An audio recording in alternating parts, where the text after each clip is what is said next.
Bonjour Monsieur Kavzarviers. Bonjour. Merci de nous recevoir dans votre atelier aujourd'hui. Nous allons donc parler un peu de votre nouveau projet, votre dernier en date, si vous le permettez, qui est donc un travail, vous pouvez nous en dire un peu plus sur cette plaque de métal que l'on a derrière nous?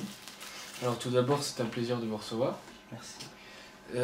Oui, donc je travaille en ce moment suite à un sujet de Marc Fontenelle sur une sculpture qui émettrait un son et une sculpture sonore, quoi. Et donc j'ai conçu ce plateau en acier que j'ai récupéré d'un vieux frigo que j'ai trouvé.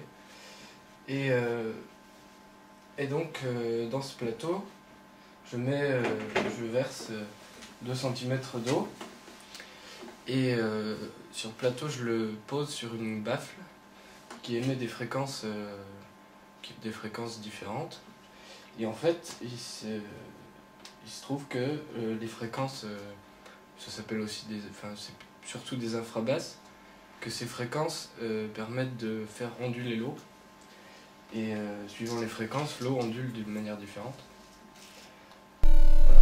D'accord, donc c'est-à-dire que ce n'est plus la vibration de la baffle qui fait bouger l'eau, mais la fréquence qui va lui donner une certaine figure, une certaine caractéristique. Voilà, exactement, c'est donc oui, pas la vibration de la baffle, mais la fréquence qui sculpte l'eau, on peut dire, de différentes manières selon qu'elle est. Selon la fréquence. D'accord, très bien. Et alors comment vous est venue l'idée de travailler là-dessus? Dans quel but? Alors déjà c'était une idée que j'avais eue il y a un certain temps, et puis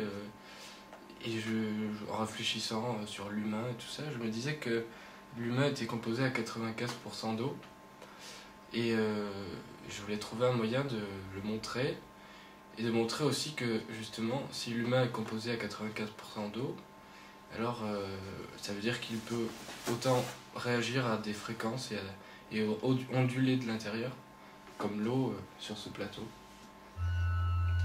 D'accord. Un projet peut-être en devenir à la suite de ça, en réponse peut-être à ça?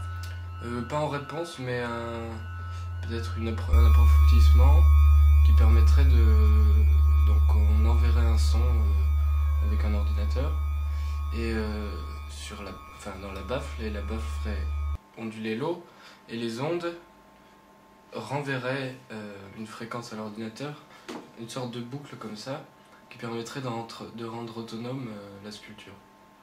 Voilà. Ce serait une réponse entre les vibrations, la machine, donc l'humain, la machine. Voilà. D'accord.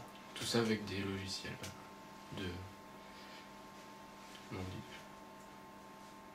des logiciels de programmation. Voilà. Oui. Ouais. Bon, eh bien, vous nous aviez dit que, avant de commencer l'interview, que vous aviez des petits problèmes face à une caméra. Je vois que ça va, finalement, vous en sortez plutôt pas mal. C'est un peu difficile, mais vous prenez sur vous. Ça va.